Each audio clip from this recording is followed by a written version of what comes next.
He slipped the ring on my finger beneath the soft restaurant light, smiling like he'd just handed me forever. Everyone around us clapped. The waiter poured champagne. And for a brief, glittering moment, I believed in the promise. In him, in us, in the sparkle that caught every flicker of light. But the thing about light is that it always reveals what's real. A week later, when the jeweler looked up and quietly said, "Miss, this isn't a diamond," my world didn't shatter, it clarified. Because the ring wasn't the only thing that was fake. He thought I'd cry, that I'd crumble. But what he didn't know was that I don't collect apologies. I collect lessons. And this time, I was about to give him one he'd never forget. They say love blinds you, but it's not blindness. It's selective vision. You see what you want to see and ignore everything else that doesn't shine the way you imagined. For 2 years, I saw perfection. His name was Ryan, charming, ambitious, that confident type of man who could talk his way through anything. He worked in finance, wore polished shoes, and spoke about our future like he'd already built it. I was in love with the blueprint. When he proposed, it was cinematic, a rooftop dinner, fairy lights, champagne, a velvet box. I remember how his hands trembled just enough to make it real. The ring, delicate, stunning, sparkling like it held the stars themselves. He said, "You deserve the best." And for a moment, I believed him. The room clapped. The waiter smiled. I cried. It felt like the kind of scene people post about, the kind that racks up likes and congratulations. But the internet doesn't see what happens after the fairy lights fade. A week later, I went to the jeweler. Not because I doubted him, but because I needed to resize the ring. It was slightly loose, slipping from my finger when I washed my hands. I walked in the same boutique where he said he bought it, heart full, smile bright. The man behind the counter examined the ring under the magnifier.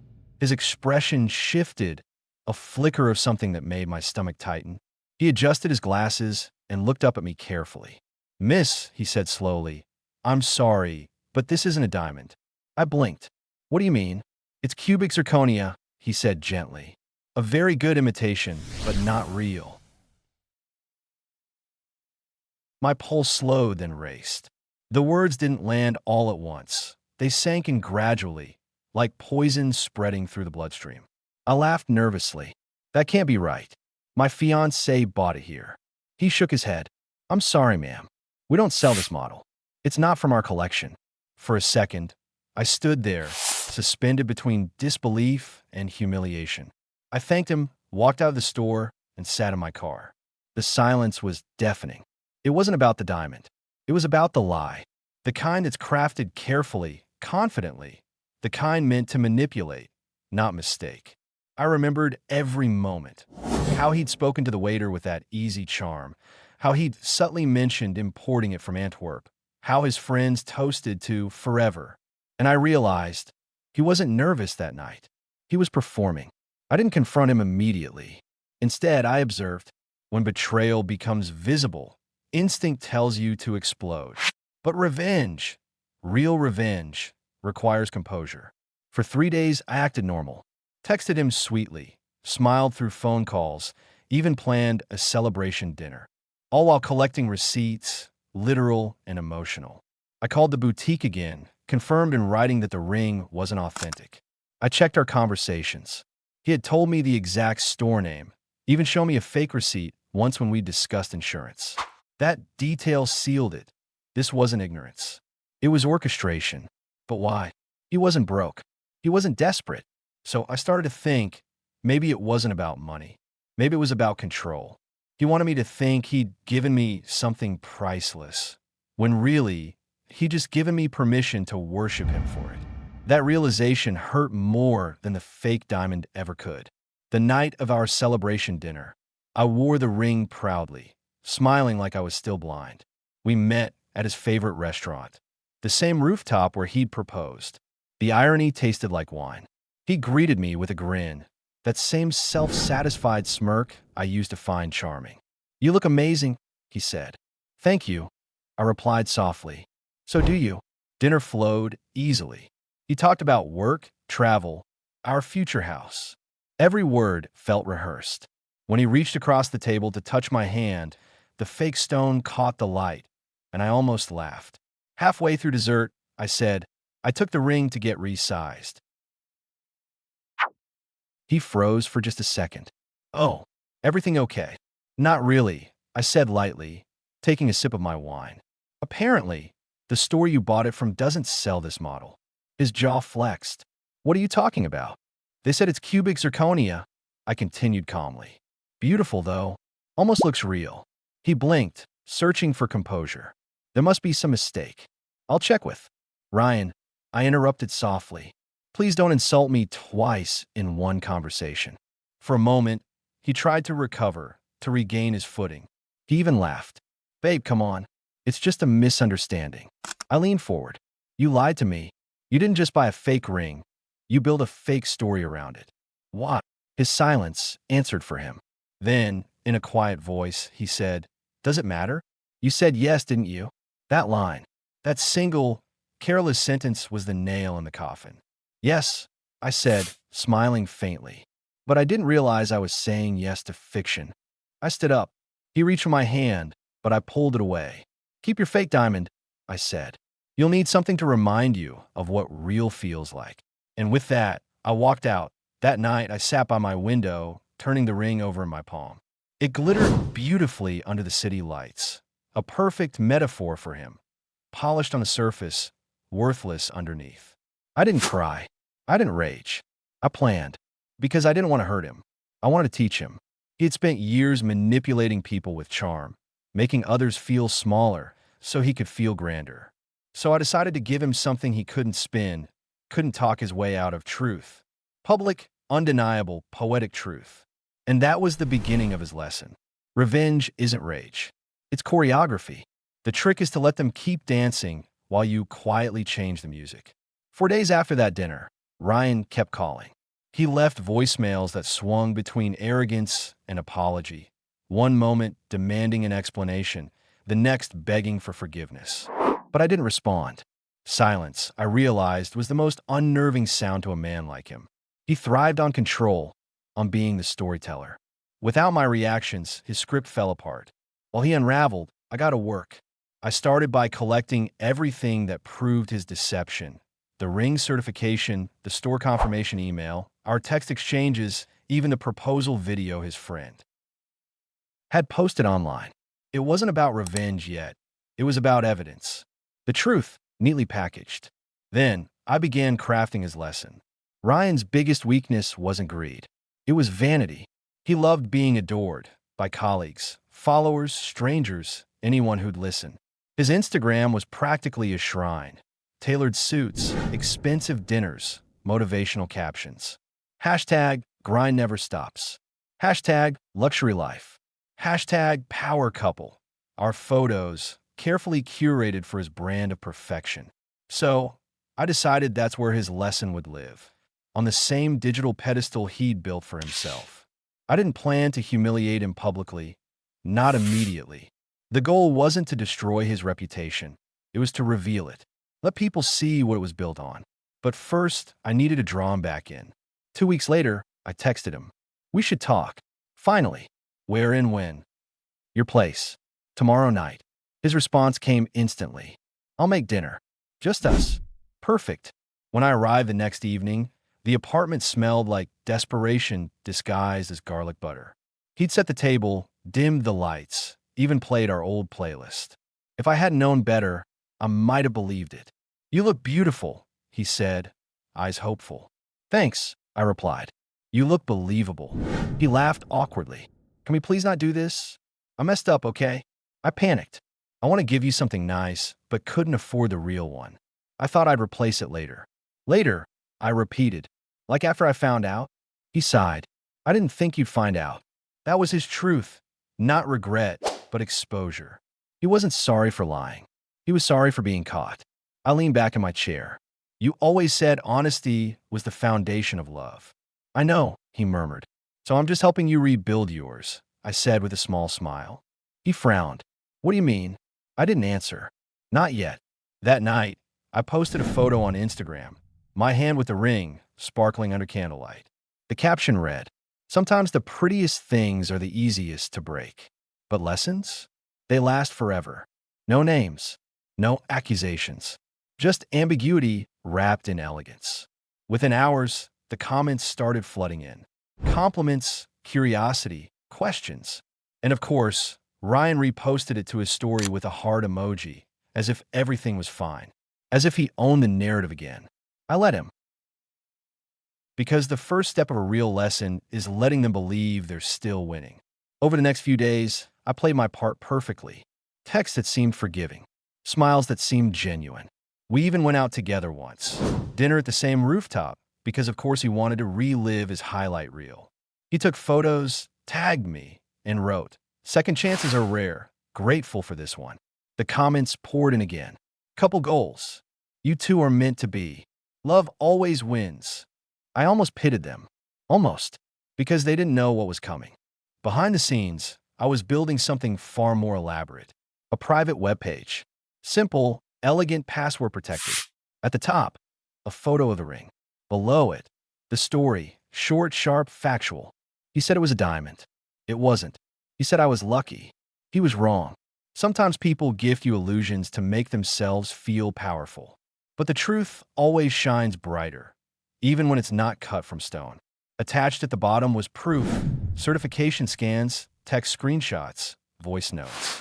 No names, no direct accusations, just truth.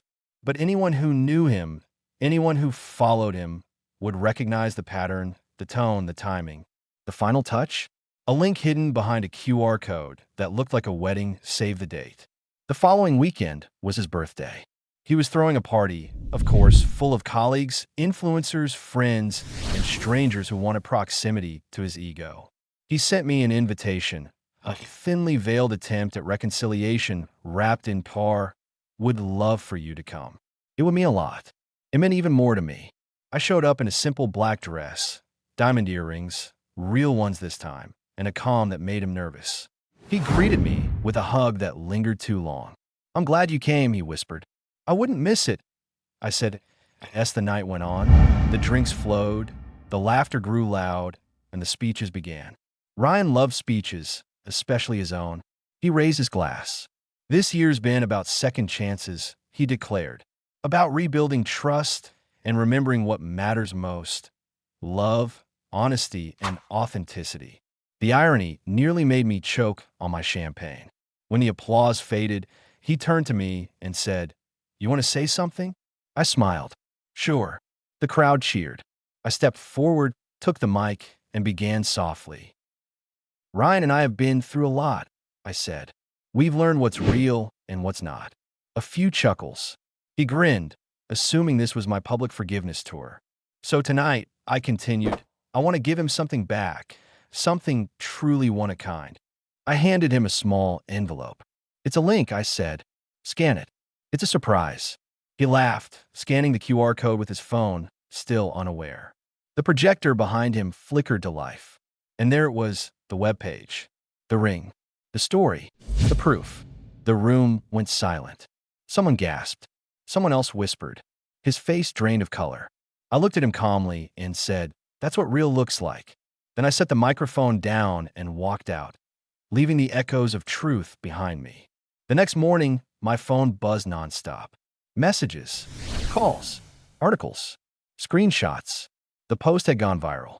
The video of the party, someone had filmed it, had already hit social media. Within hours, hashtag fake diamond lesson was trending. I didn't post a single word. I didn't need to. The story told itself. Ryan tried to do damage control, claimed it was a misunderstanding, that someone edited the video, that we were fine. But denial doesn't hold up well when the truth comes with documentation. His followers turned on him. Clients pulled out of deals. His reputation, the one he'd built on image and illusion, crumbled. And through it all, I remained silent, graceful, unreachable, because real lessons don't need to be loud. They just need to be true. That night, as I sat on my balcony, I slipped the fake ring off my finger and placed it beside my wine glass. The stone glittered under the city lights, beautiful and meaningless. I whispered, "You wanted to give me something unforgettable. Congratulations, you did."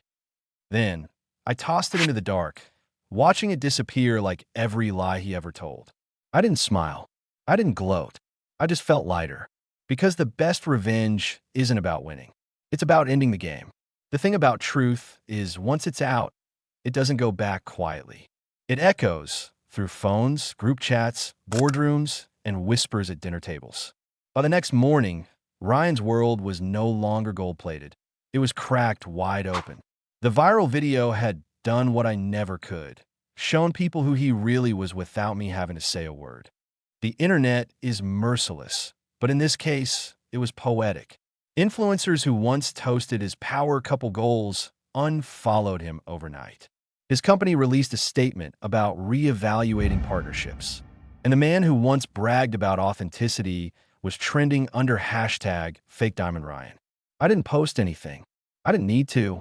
Silence had become my signature. Still, my phone buzzed nonstop with messages. Some from people I hadn't heard from in years. Are you okay? Did you really plan that? You're a legend. But my favorite came from my jeweler. Real diamonds last forever. Seems like your lesson did too. 3 days later, he showed up at my door. Of course he did. When men like Ryan lose control, they don't disappear. They perform. They come bearing remorse, flowers, and polished lies, hoping nostalgia will dull your memory. He looked disheveled, the confident veneer stripped away.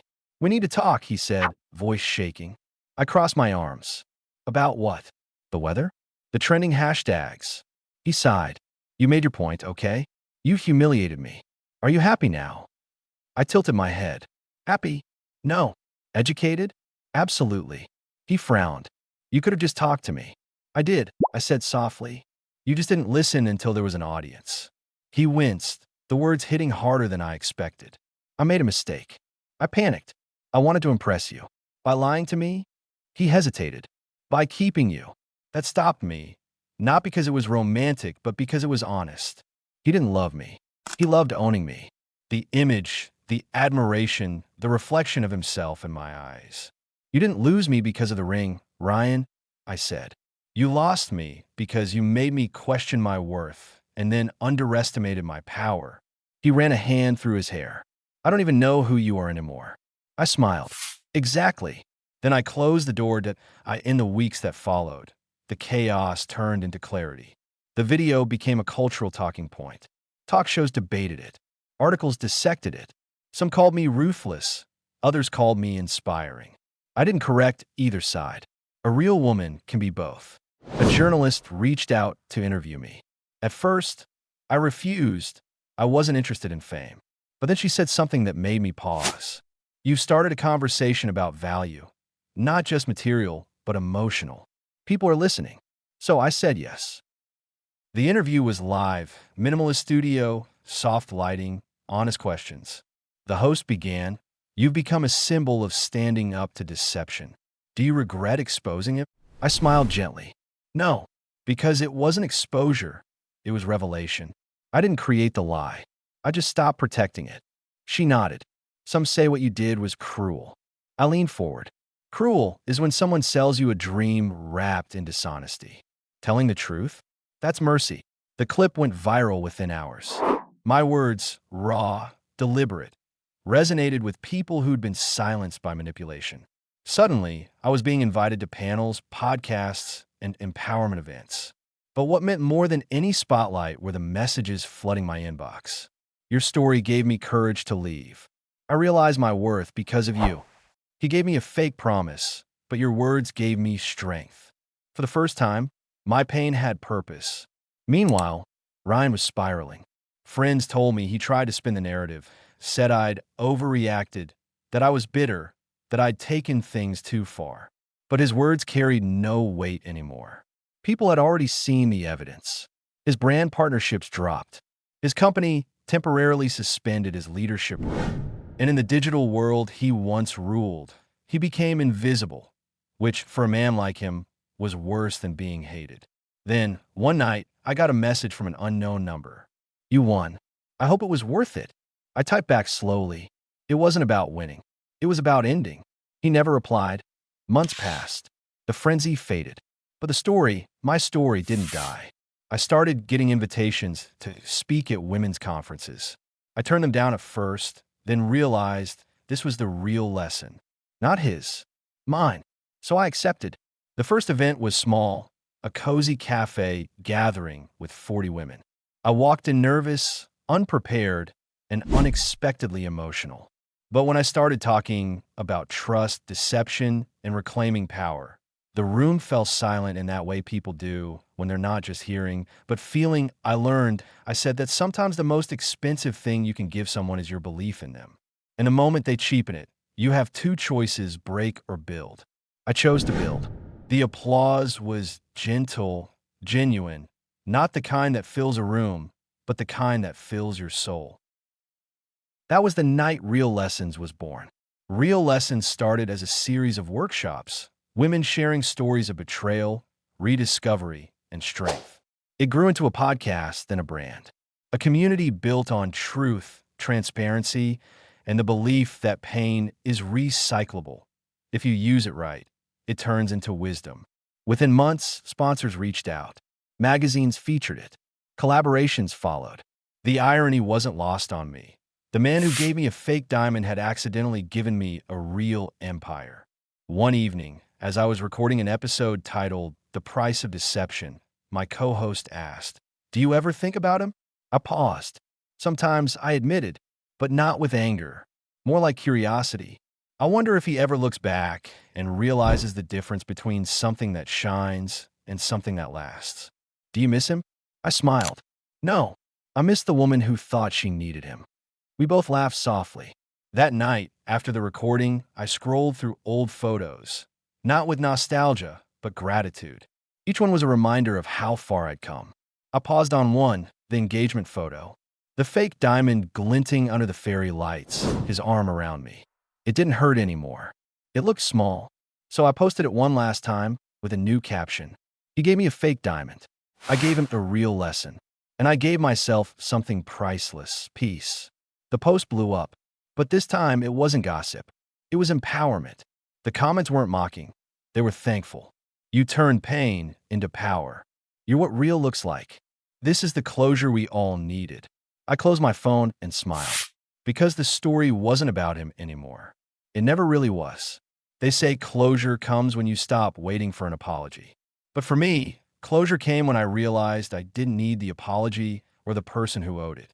Months had passed since the night the world saw Ryan for who he really was. The noise had faded. The gossip had gone quiet. And in its place grew something softer, steadier: peace. I had built something from the ashes of that ring. Real Lessons. Now a global women's platform with chapters across cities. What started as a story of humiliation had become a movement of strength. Every week, women shared stories of betrayal, rediscovery, and rebirth. And every time I read one, I saw a reflection of my old self. Hurt, hopeful, but healing. The irony wasn't lost on me. He'd given me a fake diamond, and I turned it into something real enough to light up lives he'd never touch. One afternoon, as I was finishing a podcast recording titled The Value of Truth, my assistant entered. "You have a visitor," she said quietly. I looked up. Ooh, she hesitated. Ryan. The name didn't sting anymore. It just sounded like history. I nodded. "Send him in." He walked in slower than I remembered. The arrogance was gone, replaced by something that almost resembled humility. He wore no watch, no designer suit, just a simple shirt and tired eyes. "This place is incredible," he said, glancing around the studio walls covered with quotes from women we'd helped. "You really did it." "I did," I said evenly, "without a fake diamond." He gave a small, sad smile. "I deserve that." "I know." He sat across from me, hands clasped. "I came to say thank you. You were right about everything. The lies, the image, the emptiness. I lost everything trying to look valuable instead of being valuable." I nodded. That's the thing about pretending. It costs more than the truth ever will. He took a deep breath. "I've been in therapy. I'm rebuilding. Slowly. I don't expect forgiveness, but I needed to face you." For a moment, I saw the boy behind the man, lost, flawed, finally human. And to my own surprise, I felt no anger. Just distance. Peaceful distance. "I forgave you a long time ago," I said softly. "Not for you. For me." He looked at me, almost relieved. "You're different now." "I'm real now," I corrected. He nodded slowly. You always were. I just wasn't ready to see it. We left. I didn't feel sadness. I felt closure. Quiet, complete, absolute.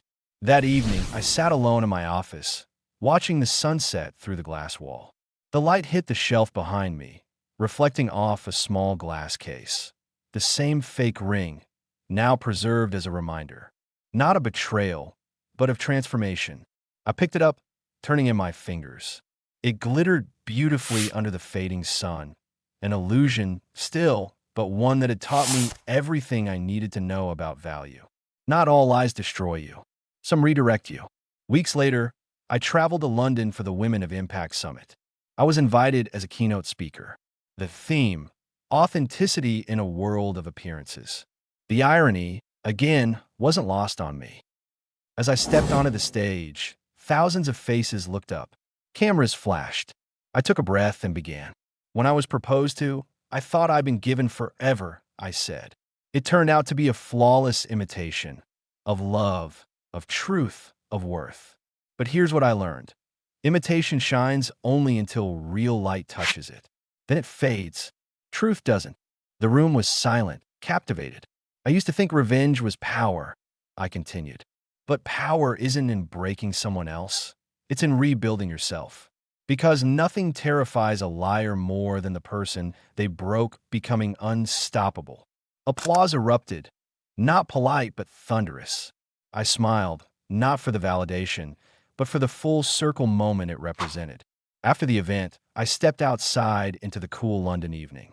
The city lights shimmered against the Thames, and for a moment, I just stood there, breathing, existing whole. That's when I met him. He wasn't dramatic like Ryan.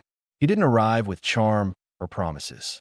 He simply asked if the seat next to me was taken. His name was Daniel, a jewelry designer, ironically. But unlike the man who once deceived me, this one spent his life creating authenticity. We talked for hours about art, truth, value. He told me how every imperfection in a gem tells a story of pressure and time, and how the most flawed stones often have the most character. I smiled. So perfection is overrated? He laughed. It's the imperfections that make things real. For the first time in years, I felt something warm, calm, unforced. Not fireworks, sunlight. Over the months, Daniel became a constant presence. No grand gestures, no control games. Just kindness, patience, and truth. Once, while walking through his studio, he handed me a small velvet box. I froze for a moment, the memory of the first one still faintly sharp. He noticed. Don't worry, he said softly. This isn't a proposal. It's just something I made for you. Inside was a pendant, a simple, raw diamond. Unpolished, uncut, still bearing the marks of where it came from. It's imperfect, he said, but it's real. I felt my throat tighten. It's beautiful. He smiled. So are you. And in that moment, I realized love doesn't have to dazzle. It just has to be true. Years later, Real Lessons became a foundation, funding scholarships, shelters, and initiatives for women rebuilding after deceit and emotional abuse. Every launch, every partnership, every story reminded me of that one night when my world cracked open and let the light in. In an interview celebrating the foundation's anniversary, a journalist asked, "What would you say to the man who gave you the fake diamond?" I thought for a moment, then said, "Thank you. Because of him, I found something priceless myself." The clip went viral again. But this time, I didn't watch the numbers climb. I didn't need to. My story had already done its job. Not to prove anything, but to show everything. On my desk now sits two stones side by side. One fake, one real. The first one shines flawlessly. The second, imperfect, carries fire within. They remind me that everything that glitters isn't gold, but everything that grows after pain is priceless. Sometimes, the universe gives you a fake diamond to test what you'll do with the truth. And if you're brave enough, you don't just wear it, you rewrite it. Because he gave me a fake diamond, and I gave him a real lesson. But more importantly, I gave myself the ending I deserved.